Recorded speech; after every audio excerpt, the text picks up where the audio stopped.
This podcast is brought to you by Three Rivers Energy Partners. In today's episode of Digest This. Google is about to acquire Intersect for nearly $4.75 billion. Electricity demand rising from around 460 terawatt hours in 2024 to over 1,000 terawatt hours by 2030. There's also that bit about grid congestion, which the IEA warns could put 20% of planned data center projects at risk of delay. Welcome to Digest This, Unpacking Our Sustainable Future, where we dive deep into the latest developments in sustainability and renewable energy.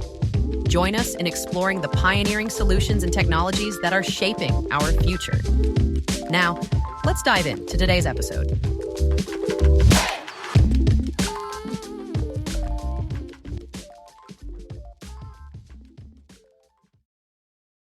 All right, so Emily, this is a huge story to kick things off for the new year.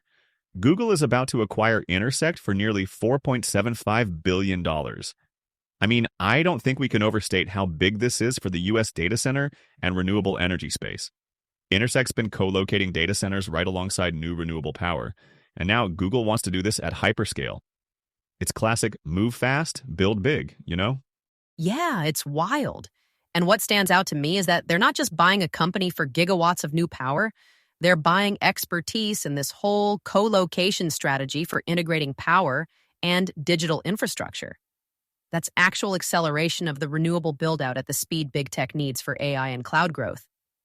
The deal brings the Intersect team, plus a pipeline of both energy and data center projects in development. So, from the business side, Google is locking in capacity and talent simultaneously. Exactly, and it's not just about adding capacity fast. It's about controlling when and where new generation comes online.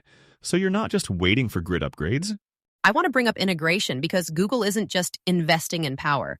They're exploring emerging technologies as part of this partnership. Advanced geothermal, gas with carbon capture, long-duration storage. They'll be running these experiments side by side with next-gen data centers like their project in Texas. Honestly, it puts them in a really strong position, not just to meet their own needs, but maybe to influence innovation for the entire sector.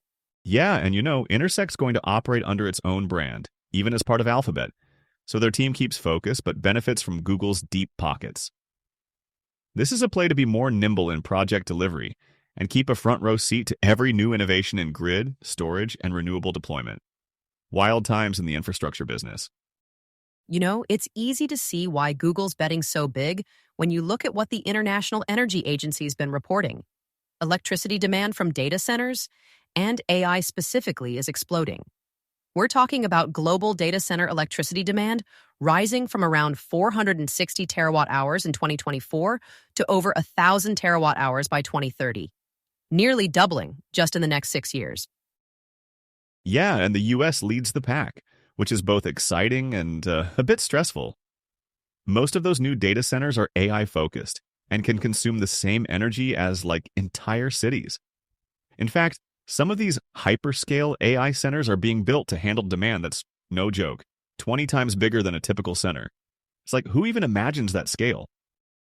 And regionally, the energy mix is kind of a patchwork. In the U.S. and China, data centers still get most of their juice from fossil fuels.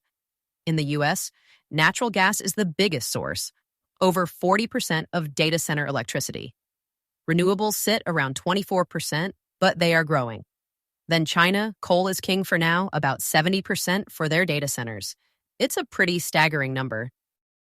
It's wild. Meanwhile, Europe and Japan are further along. By 2030, renewables and nuclear are supplying most of their data center power. But here in the U.S., even as Google and other tech companies build more on-site renewables, rising AI demand keeps natural gas solidly in the mix. If anything, the IEA says natural gas and coal will meet over 40% of additional demand for the next 5 years. And for all the talk about pushing toward 100% renewables, there's still this friction, right? Right, because renewables are scaling fast, especially wind and solar, which are expected to meet nearly half of future growth. But the pace can be uneven. Companies like Intersect and now Google are trying to smooth that out by building load and generation together, but with how quickly AI is ramping up, fossil capacity is sort of a safety net right now. Not to mention all the new tech like small modular reactors, which might come into play, after 2030, but that's a bit further down the road, assuming they deliver on cost and reliability. I keep thinking. Honestly, this feels a lot like what we talked about in our episode on energy security a little while back. Data center growth changes the energy landscape not just nationally, but regionally. Grid operators have to plan for these massive new loads, and if the supply can't keep up, you end up with bottlenecks, rising emissions, or even, project delays. So, taking all that into account, here's the paradox. Nearly half of new data center demand globally is being met by renewables. That's no small feat. But the other half, realistically, is still coming from fossil fuels, and, increasingly as we look forward, small modular nuclear and advanced geothermal, especially for reliability and baseload. It's an all-of-the-above moment, even as everyone is pushing for green. Yeah, you kind of have to see it as a balancing act. If you go all in on renewables without grid upgrades or storage, you'll face reliability issues. But if you just lean too heavily into fossil, you wreck emissions targets. There's also that bit about grid congestion, which the IEA warns could put 20% of planned data center projects at risk of delay. And then you have these complex supply chains for things like gallium. Chips need it, China supplies nearly all of it. And if demand for AI chips spikes, you can see the headache coming. That's true, and what's kind of amazing to me is how AI is both the driver of the problem and part of the solution. I mean, AI's energy hunger is what's pushing the need for more power, but it's also helping optimize the entire system. For example, AI-driven grid optimization, like using machine learning to predict loads and integrate more renewables efficiently, can unlock huge flexibility gains. Remote sensing, predictive maintenance, even identifying grid faults in real time can cut outage durations massively. The IEA says if we scale these digital tools, we could free up enough capacity without even building new lines. But it's still early days. Adoption, regulations, and investment all have to converge. Yeah, and I love that optimism, but policy and markets haven't caught up yet. Utilities and developers are still figuring out how to finance these next-gen projects, and who takes the risk if, say, SMRs aren't ready by 2030? Or if the chip supply gets squeezed again? There's also the plain fact that emissions from data center electricity are set to peak around 2030 and then decline only slowly unless something major changes. So it's not a slam dunk for climate goals just yet. We're kind of stuck in this transition period. Huge innovation, but also huge uncertainty. Yeah, and just to tie this back to our broader podcast themes, it's similar to what we've seen in past episodes. Everything from the challenge of scaling the workforce to the complexity of upgrading supply chains for renewables.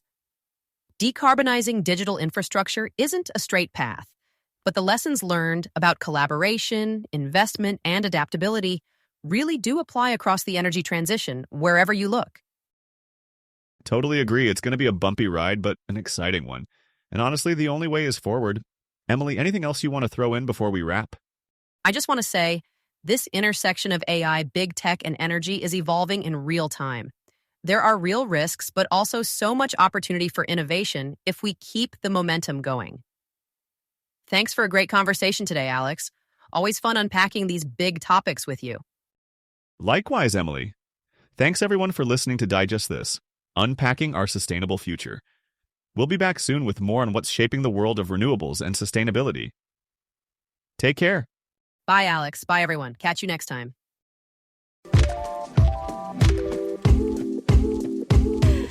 Thank you for listening to Digest This, Unpacking Our Sustainable Future, a Three Rivers Energy Partners podcast. Three Rivers Energy Partners is a renewable energy company that empowers organizations with the ability to create a sustainable future by converting organic waste streams into renewable energy and resources. To get the latest episode of Digest This, or to find out more about Three Rivers Energy Partners, visit threeriversenergy.com or find us on LinkedIn, Spotify, Apple Podcasts, and YouTube. The sustainable future is being created right now. Keep exploring and keep up to speed with the latest in renewable energy and sustainability. See you next time.